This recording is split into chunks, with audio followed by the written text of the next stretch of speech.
Bismillahirrahmanirrahim. Assalamualaikum warahmatullahi wabarakatuh. Waalaikumsalam. Alhamdulillah, pada kesempatan pagi hari ini berjumpa lagi dengan saya di podcastnya Ukmi Nurul Ilmi. Dan sekarang di hari yang spesial ini tentunya saya nggak sendiri, ditemani dua santri luar biasa ini ya. Yang pertama ada Mas Hanif, yang kedua ada Mas Abdul Rahim. Nah, mungkin bisa kenalan dulu dari Bang Hanif. Oke, silahkan. Bismillah. Assalamualaikum warahmatullahi wabarakatuh. Waalaikumsalam warahmatullahi wabarakatuh. Perkenalkan, nama saya Hanif In'am Ayashi. Saya tinggal di Wonogiri. Dulu alumni dari Pondok Pesantren Islam Terpadu Al-Huda Wonogiri. Oke, Al-Huda Wonogiri. Oke. Bang Abdul Rahim. Bismillahirrahmanirrahim. Assalamualaikum warahmatullahi wabarakatuh. Waalaikumsalam warahmatullahi wabarakatuh. Perkenalkan, nama saya Abdul Rahim. Saya dari Pulau Madura. Saya alumni dari Pondok Pesantren Al-Hamidi Al-Hasani, Selesai Sampang, Madura. Al-Hamidi Al-Hakami. Al-Hamidi Al-Hasani. Al-Hasani. Oke, Madura ya. Oke.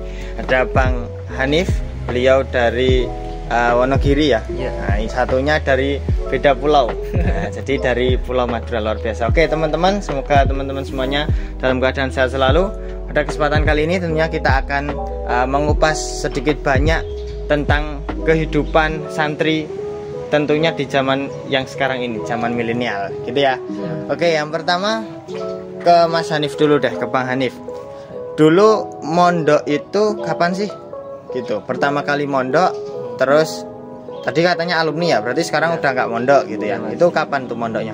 Mondoknya saya dari lulus SD, jadi dari SMP sampai SMA 6 tahun. Oh, 6 tahun di Pondok Al-Huda. Iya. Oh, Masya Allah.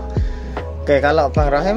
Saya juga dari lulus SD sekitar tahun 2010 10 sampai lulus SMA, terus ngabdi 2 tahun, jadi kurang lebih 8 tahun. 8 tahun. Ada belajar 6 tahun, pengabdian 2 tahun gitu ya. Oke, kalau pengabdian itu wajib atau memang keinginan dari sendiri yang pengen mengabdikan diri, tenaga pikiran ke pondok atau gimana itu? Kalau dari pondok sih sangat dianjurkan, kayak wajib itu Mas. Untuk kan ada hasilnya yang 6 tahun belajar, terus ke 2 tahun ini untuk mengabdi itu. Oke, kalau Mas Hanif ada nggak pengabdian? Untuk pengabdian pondok saya belum ada untuk saat ini. Oh gitu, jadi memang fokus belajar gitu ya? Fokus belajar. Kalau belajarnya sendiri itu di sana apakah, kalau pondok kan setahu saya, karena saya juga bukan belum pernah mondok, belum pernah yang jadi namanya santri ulung gitu ya, belum pernah gitu. Kalau dulu pesantri ya santri pesantren kilat barangkali kayak gitu. Nah, ini teman-teman semuanya juga pernah gitu ya, jadi santri 2 atau 3 hari di barangkali SMA atau SMP-nya masing-masing gitu ya. Nah, ini kita beda ceritanya. Kalau ini kan santri memang betul-betul santri yang pernah belajar 6 tahun tadi ya Mas Hanif. Itu belajar apa aja di pondok? Kalau pondok saya dulu itu lebih ke tahfidnya, jadi pondok tahfid, bukan pondok kitab gitu.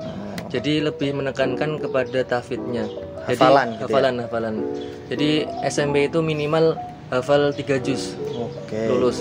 Kalau SMA minimal hafalnya 5 juz. 5 juz. Berarti total minimal SMP SMA 8 juz. Iya. Oke.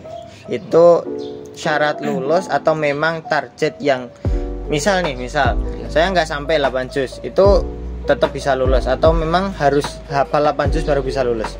Kalau tidak hafal 8 juz nanti tidak dapat sertifikatnya. Oh gitu, tapi tetap bisa lulus ya? Bisa lulus. Oke, mantap. Kalau Bang Abdul Rahim gimana nih, belajar apa di pondok dulu? Kalau dari pondok saya belajar kitab, sangat terkhusus kepada kitab-kitab kayak kitab fikih, kitab balaghah, kitab nahwu, sharaf gitu Mas. Oke, mantap. Kalau untuk tahfidnya belum ada, masih nunggu alumni yang ada target tahfid itu. Oke, berarti memang fokusnya ke kitab. Kitab yang Arab gundul-gundul gitu ya. Gundul-gundul itu, kitab kuning. Mantap. Oke, Insyaallah gitu ya. Oke, tapi sekarang berdua memang sudah tidak di pondok pesantren ya. Kalau sekarang kesibukan Mas Hanif? Sekarang kuliah dan jadi marbot di masjid. Oke, sekarang kampus. Oke, jadi ngabdinya di marbot. Iya. Oke, mantap ini. Kalau Sabtul? Saya ya sama kuliah sama biru walidain lah dikit-dikit. Oke, bantu orang tua di rumah gitu. Oke, tentunya selama 6 tahun tadi Mas Hanif, terus Bang Abdul Rohim malah 8 tahun tadi di pondok, itu lama gitu ya, luar biasa. Tentunya ini ya, di pondok kan setahu saya itu mempunyai, kalau bahasa anak pendidikan, kurikulum gitu ya. Nah, dimana kurikulum itu terlepas dari kurikulum nasional yang dibikin barangkali oleh Kemenak ataupun Kemendikbud gitu ya. Dia punya satu kurikulum tersendiri untuk mengajarkan sebuah pendidikan di pondok tersebut. Kalau di tempatnya Mas Hanif, apa ya bahasanya, kultur gitu ya, kebudayaan kebiasaan apa aja sih yang di pondok itu, barangkali dari yang pagi kemudian sampai menjelang tidur itu kehidupannya seperti apa di pondoknya Bang Hanif? Baik, sedikit cerita ya. Jadi ketika bangun tidur itu jam 3, kami setiap asrama itu dijadwal. Jadi ada jadwal sholat tahajud per asrama. Jadi nanti dari organisasi pondoknya memimpin untuk sholat tahajud. Habis itu sholat subuh berjamaah. Setelah sholat subuh kami membaca al-maksurat atau zikir pagi. Setelah zikir pagi, kira-kira kita tilawah sampai jam 5:05. Habis itu kita makan, lalu kita masuk sekolah jam 6:30. Jadi sampai sekolah itu kita bina ru'yah terlebih dahulu. Jadi membaca Al-Quran sampai jam 7. Setelah itu kita sholat duha dan pelajaran sekolah seperti biasanya. Lalu kita pulang jam 3. Setelah jam 3 bebas, mau ada yang futsal, ada yang volley. Jadi kegiatan bebas gitu. Ada jeda waktu luang gitu ya di sore itu. Oke. Lalu saat maghrib, sebelum maghrib itu kita membaca al-maksurat terlebih dahulu sambil menunggu yang lainnya datang. Lalu sholat maghrib. Habis sholat maghrib kita tilawah lagi sampai sekitar jam 6:30. Lalu jeda lagi untuk kita makan. Habis makan kita sholat isya. Habis sholat isya kita ada kajian malam. Jadi seperti Senin misalnya ada Bulughul Maram, Selasa ada hadis arba'in, Rabu ada kajian tentang Sirah Nabawiyah dan lainnya. Jadi seperti itu sampai jam 8. Habis itu free lagi sampai tidur malam begitu Mas. Oke, mantap. Berarti hampir ke setiap hariannya kayak gitu ya. Iya. Memang udah terjadwal gitu ya. Tapi memang ada waktu luang yang di sore bisa dimanfaatkan, dan tadi malam menjelang tidur gitu. Iya. Jadi selain tahfidz ada kayak kajian-kajian juga di sana. Iya, kajian pondok. Itu juga ada ujiannya nanti, ujian pondoknya. Jadi ketika siang kita ujian tulis, ujian sekolah, maka malamnya nanti ada ujian pondoknya. Terus gitu. ujiannya apa itu? Ujiannya ya materi yang disampaikan, seperti hadis itu berarti ujiannya menghafalkan hadis. Terus Sirah Nabawiyah nanti ada ujian tulisnya juga. Pertanyaan terkait sirah gitu ya. Iya. Mantap. Terus tadi kan memang fokusnya di hafalan ya. Hafalannya kapan terusan itu? Hafalannya setiap waktu luang, setiap waktu ngaji tadi juga bisa dipakai untuk hafalan. Dari sekolah pun ada jam tahfidznya juga. Oh gitu. Oh ya, ada pelajaran, memang ada pelajaran umum juga, terus emang dilebihkan ke di tahfidz juga. Iya, Mas. Oke, mantap. Oke. Sekarang ke Bang Abdul nih. Gimana tuh kultur, kebiasaan atau keseharian di pondok itu seperti apa? Kalau di pondok saya kan banyak tuh pondok-pondok di dekat rumah, tapi beda sama yang pondok saya. Ya sama kayak Mas Hanif, kami bangun dari jam 3. Setelah itu para pengurus bergegas itu membangunkan para santri gitu Mas. Duk, bangun tahajud. Setelah bangun tahajud kami ada yang sambil nunggu subuh, ada yang baca wirid gitu, wirid Ratibul Isib Nasor gitu. Terus sampai zikir gitu ya. Kayak Mas ya. Sampai subuh. Setelah salat subuh kita juga baca wirid lagi Mas. Wiridul Latif, Hizbul Bahar, sama Yasin, sama sholawat juga. Sampai sekitar jam 4 gitu, sampai jam 5. Setelah itu kita mutalaah Al-Quran, ngaji Al-Quran gitu sampai jam 6. Setelah jam tilawah gitu. Per kelompok nanti bacanya. Setelah itu jam 6 udah sampai kan ada waktu luang dari jam 6 sampai jam 7 itu ada yang ngisi dengan sarapan, ada yang riyadhah olahraga gitu, main futsal atau main bola, Nah, sampai jam 7 kita itu wajib mandi kan persiapan untuk sekolah formalnya. Sampai jam 7:30 baru kita masuk sekolah. Setelah itu sampai jam 12 kan pulang gitu sekolah. Istirahat dari jam 12 sampai 1:30 baru kita sholat duhur. Oh gitu. Jadi sholatnya ada jeda. Jadi dari sekolah dulu jam 12 terus pulang ada istirahat gitu mas. Istirahat untuk makan, tidur gitu. Nanti 1:30 baru kita sholat berjamaah duhur. Oke, terus? Kan sambil menunggu teman-teman itu kita baca surat Yasin. Kan banyak tuh teman-teman yang datang gitu. Setelah baca surat Yasin udah selesai, baru sholat. Habis sholat kita baru di jam 2-nya sekolah diniyah, sekolah pondoknya. Sampai jam 4:30 sampai jam 4 kita baru sholat asar. Bedanya yang sekolah formal sama yang diniyah itu yang dipelajari gitu ya? Yang dipelajari kalau formal kan kayak SMA, MTS gitu mas. Oh iya. Kalau pondok kan kayak ngaji kitab gitu. Oh. Oke, terus sorenya? Sorenya kan jam 4 sholat kita sholat asar. Setelah 4:30 setelah sholat asar baru masuk lagi mas, 1 jam lagi. Masuk sekolah diniyah tadi? 1 kali 45 menit gitu. 45 menit sampai jam 5 lah baru kita ada jeda lagi untuk istirahat. Ada yang makan sore-sore sampai ada yang tandif gitu juga, bersih-bersih gitu sampai jam 6 maghrib lah siap-siap. Setelah sholat maghrib kita ada pembacaan maulid. Kalau hari Senin pembacaan maulid, kalau hari Rabu baca kitab apa namanya lupa. Kalau malam maghrib Rabu itu baca Rotibul Haddad. Oh iya. Sampai Kamis gitu juga Selasa.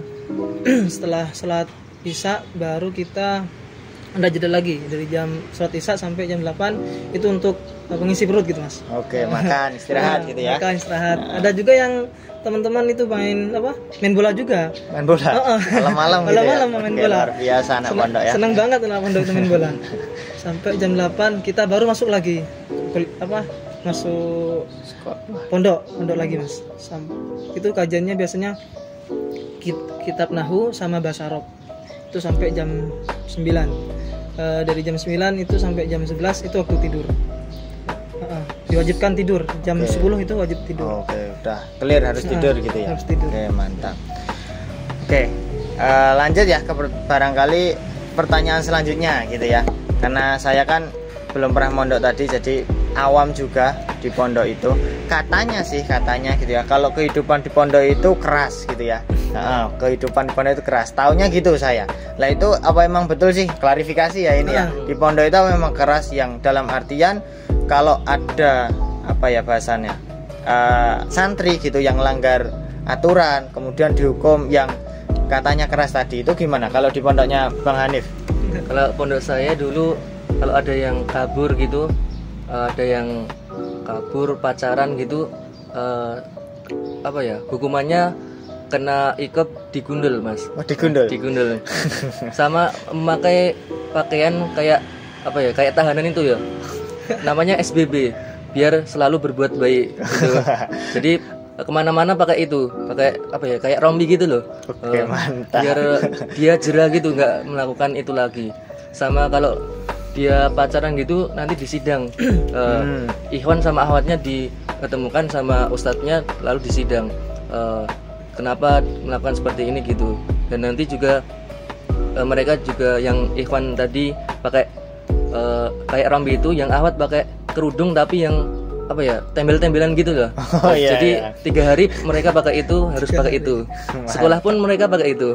Gitu. Oke, ada tuh kejadian kayak gitu? Ada. Mas. Banyak. Jangan ini. Enggak. Terdakwa. Oke, alhamdulillah enggak ya. Enggak. Oke. Oh itu ya. Terus ada lagi nggak yang hukuman yang barangkali unik kayak tadi? Merokok gitu. Mungkin kalau kayak suruh push up, sit up gitu ada. Kalau telat ke masjid gitu suruh jalan jongkok dari asramanya sampai ke masjid gitu. Oke, mantap, luar biasa. Mungkin ini ya salah satu pendidikan karakter yang luar biasa dari pondok barangkali seperti itu ya. Beda dengan di luar pondok barangkali yang banyak sekali apa ya, anak-anak yang kemudian menyepelekan, melanggar tata tertib karena memang nggak ada yang kultur ataupun kebudayaan yang demikian tadi. Oke, selanjutnya nih, kalau pondok yang di kampung di Madura, nah ini gimana ini? Ada nggak kayak tadi sanksi yang unik gitu? Tentu di setiap pondok itu pasti ada mas. Ya, yang terkenal kan gundul itu.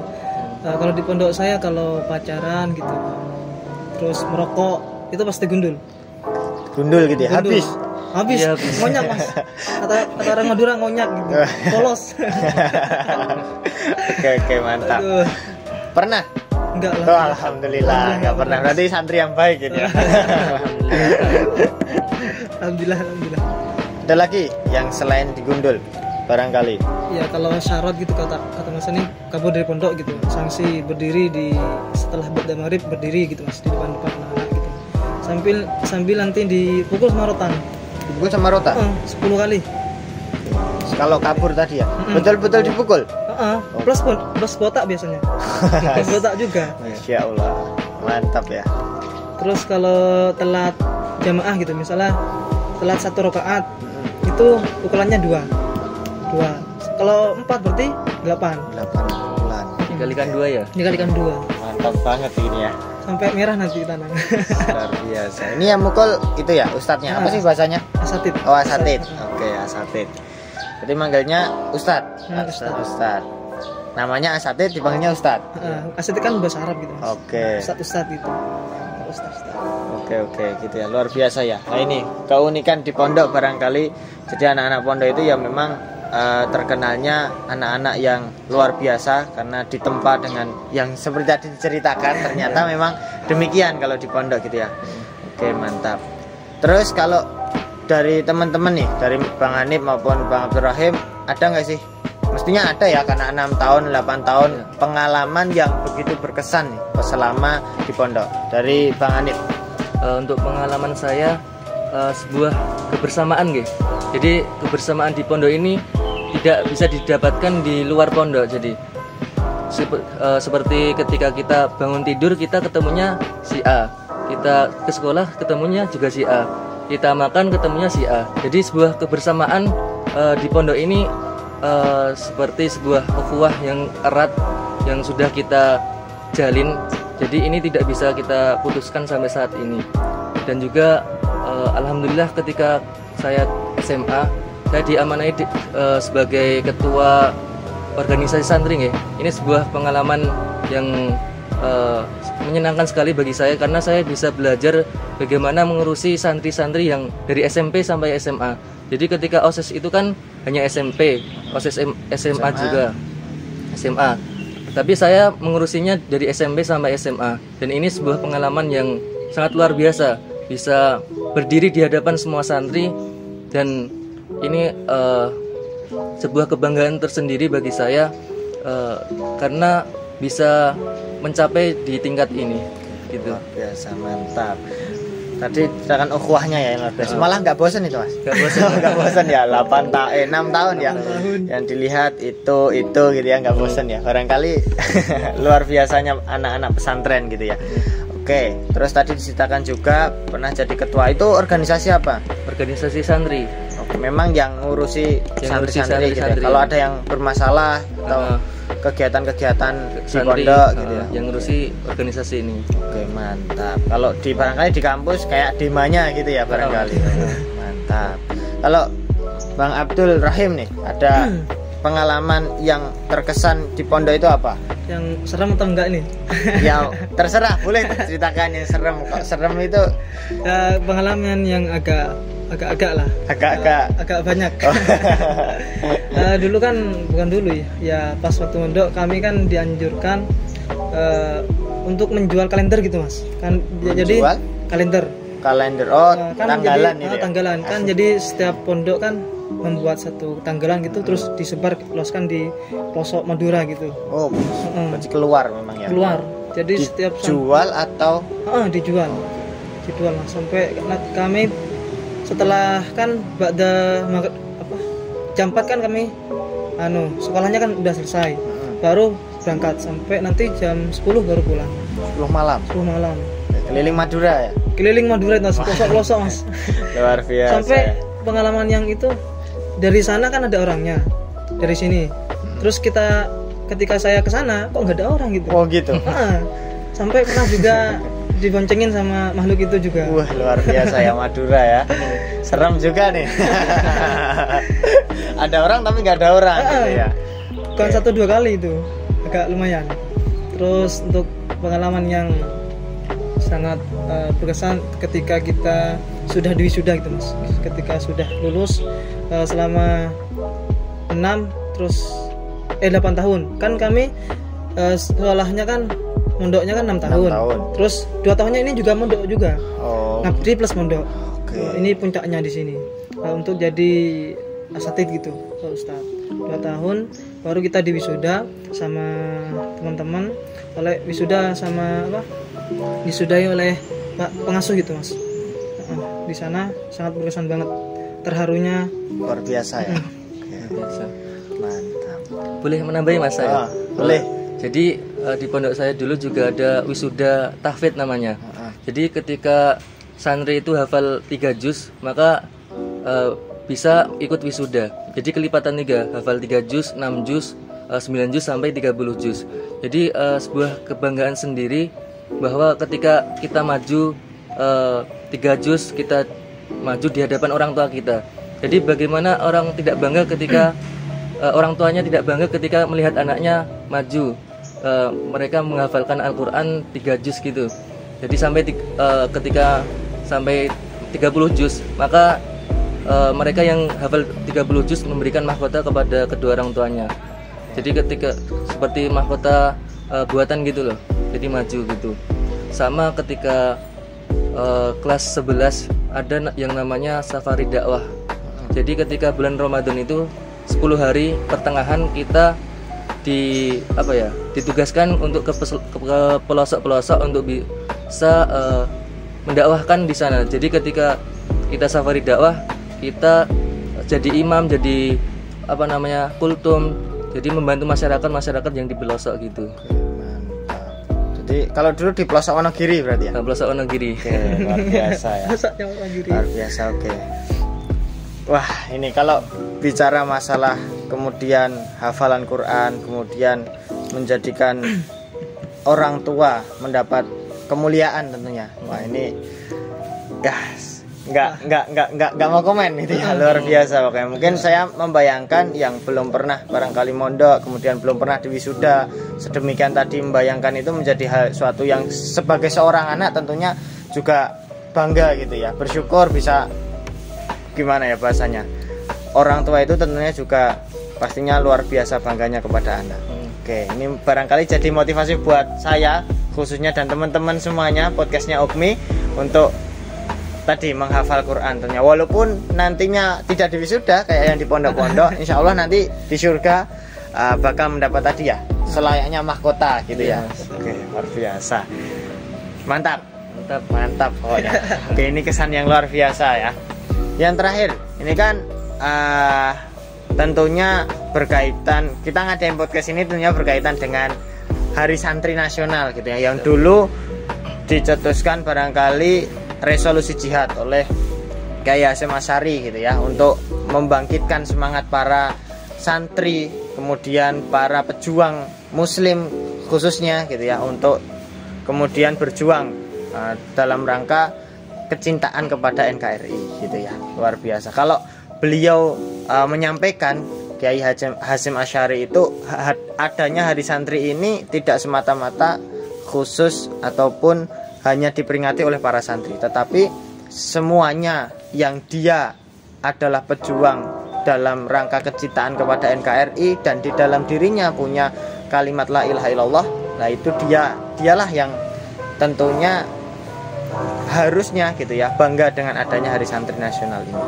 Oke, tadi kembali lagi dalam konteks Hari Santri ini, kalau dulu resolusi jihad Hari Santri yang dulu untuk dalam rangka semangat perjuangan kemerdekaan, kalau sekarang gimana sih kita harus memaknai Hari Santri Nasional ini sebagai santri milenial gitu ya. Kalau tidak salah beliau Buya Yahya mengatakan kita ini sebenarnya yang nggak mondok, belum pernah mondok barangkali kita ini juga santri gitu ya.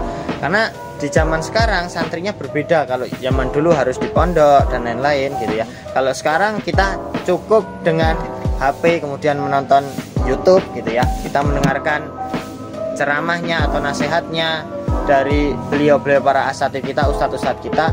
Ya ini kita santrinya beliau gitu. Nah ini bagaimana sih kita memaknai sebagai seorang santri milenial gitu ya dalam rangka Hari Santri Nasional. Sekarang dari Bang Rohim dulu ya barangkali. Mas Hanif dulu. Oh Mas Hanif dulu. Oke, kalau gitu Bang Hanif dulu. Gimana sih gitu? Jadi bagaimana sih kita memaknai Hari Santri ini? Khususnya yang pertama untuk para santri sebagai semangat kebaikan, sebagai menumbuhkan kecintaan kita bahwa kita itu adalah santri. Jadi bedanya santri zaman sekarang sama zaman dulu itu ketika bertemu dengan kiai, bertemu dengan syekh, itu mereka yang zaman dulu mereka mereka meminta ilmu dari beliau-beliau. Tapi zaman sekarang itu kebanyakan ketika bertemu dengan ustadz-ustadz mereka malah ngajak selfie. Malah selfie gitu ya. Selfie yang diprioritaskan. Jadi tidak seperti itu teman-teman semua, teman-teman santri. Jadi bagaimana kita memaknai Hari Santri ini sebagai sebuah perwujudan rasa cinta kita kepada NKRI ini, bahwa kita semua sebuah santri ini dulunya juga berperan dalam pertahanan NKRI ini. Barangkali seperti ini. Oke, mantap. Sekarang dari Bang Abdul Rahim. Bingung. Oke, gimana kita sebagai santri zaman sekarang memaknai Hari Santri Nasional ini? Kita harus gimana nih? Menurut saya kan kita sebagai seorang muslim, khususnya terhadap kepada para santri harus menyikapi dengan apa ya? Kok lupa? Intinya belajarlah di mana kalian belajar, jangan dolim gitu mas. Maksudnya ketika kita belajar ya harus belajar, ketika kita di luar kayak pulangan gitu atau liburan pondok ya harus belajar juga. Jangan main HP terus, kan banyak sekarang yang ketika mereka pulang dari pondok mereka melupakan aktivitas dari pondoknya gitu mas.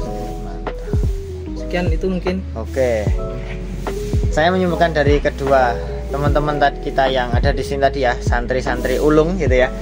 Jadi intinya adalah bagaimana kita tetap semangat dalam tholabul ilmi gitu ya intinya. Bagaimana kita memuliakan seorang ustadz, bukan dengan cara kita mengajak selfie tadi kalau dicontohkan Bang Hanif ya, tapi bagaimana kita senantiasa mengambil ilmu dari beliau, kemudian tentunya menghormati takdim gitu ya bahasanya ya, takdim kepada beliau. Gitu juga tadi Bang Abdul Rahim menyampaikan bahwa tentunya kita nggak boleh melupakan sebagai seorang santri ya, nggak boleh melupakan kultur baik-baik yang sudah dibiasakan di pondok barangkali, kemudian tentunya harus kita bawa, kemudian kita budayakan juga di kehidupan kita sehari-hari gitu ya, kurang lebih seperti itu. Oke, mantap.